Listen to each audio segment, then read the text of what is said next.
어서오세요. 테라스 식당입니다.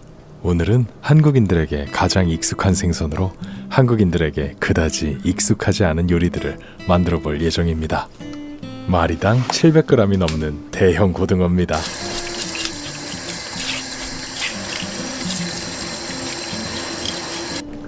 오늘 준비한 고등어들은 부산 공동어 시장에서 노량진으로 올라온 선도 좋은 횟감용 고등어입니다.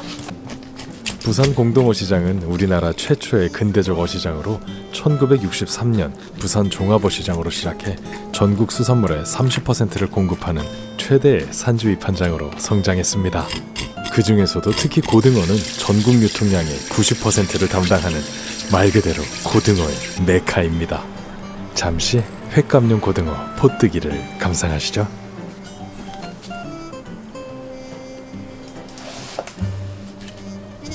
보통은 횟집 수조에서 헤엄치는 활고등어만 회로 먹을 수 있다고 생각하시죠? 하지만 선도 관리가 잘 된 죽은 지 24시간 이내의 선어는 얼마든지 횟감으로 활용이 가능합니다. 물론 그런 선도가 마트에는 잘 없으니 관심 있으신 분들은 시장 한번 방문해 보시죠. 소금에 절인 고등어는 깨끗이 씻어 식초와 물을 1:1로 섞은 촛물에 초절임을 해줍니다. 소금과 초에 절이는 시간은 온도, 습도, 계절, 취향에 따라 조금씩 달라지지만 일반적으로는 소금 1시간, 식초 40분 정도면 호불호가 크게 갈리지 않는 맛있는 초절임을 만들 수 있습니다. 일본식 고등어 초절임, 일명 시메사바가 완성되었습니다. 겉면에 묻은 초를 잘 닦아내고 해동지로 감싸 잠시 냉장 숙성을 해줍니다. 고등어 봉초밥을 만들 밥도 준비해줍니다. 고등어 봉초밥, 일명 사바보우즈시의 재료입니다.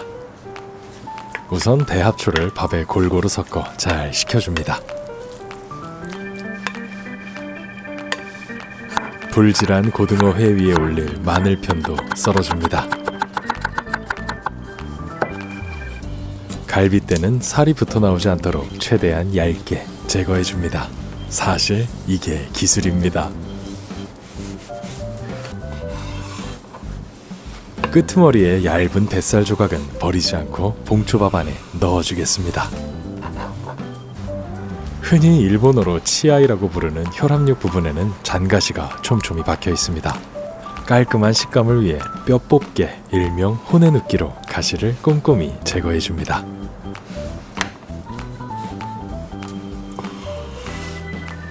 고등어 껍질은 시작점만 잘 찾으면 이렇게 손으로도 쉽게 벗길 수 있습니다. 왼쪽은 초절임, 오른쪽은 생고등어입니다. 다음은 봉초밥에 재료를 넣을 수 있도록 고등어를 갈라서 펼쳐줍니다. 고등어 안에 각종 부재료를 넣어줍니다. 와사비, 다진 생강, 초생강, 얇게 썬 시소잎, 그리고 미리 남겨둔 자투리 뱃살까지. 내용물은 재료 수급과 취향에 따라 얼마든지 변경 가능하지만 그 중에 필수템을 하나 꼽아드리자면 생강입니다. 마지막으로 밥을 먹비공처럼 뭉쳐 얹어줍니다.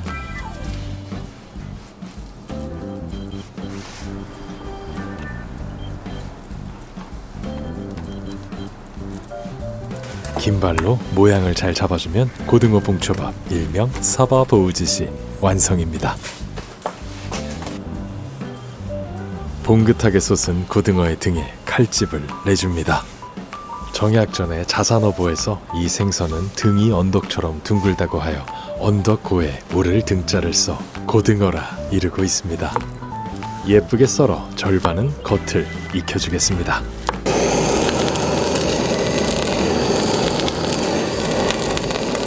그러고 보니 고등어에 대한 상세 소개가 좀 늦었네요.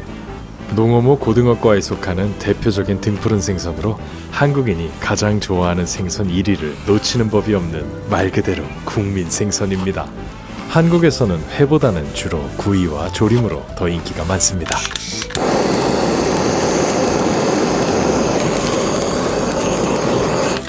기름이 꽉 찬 제철 고등어는 약간의 아부리를 통해 감칠맛을 극대화시킬 수 있습니다. 생고등어회, 남아사시미는 두 가지 맛을 모두 즐길 수 있도록 절반만 아부리하겠습니다.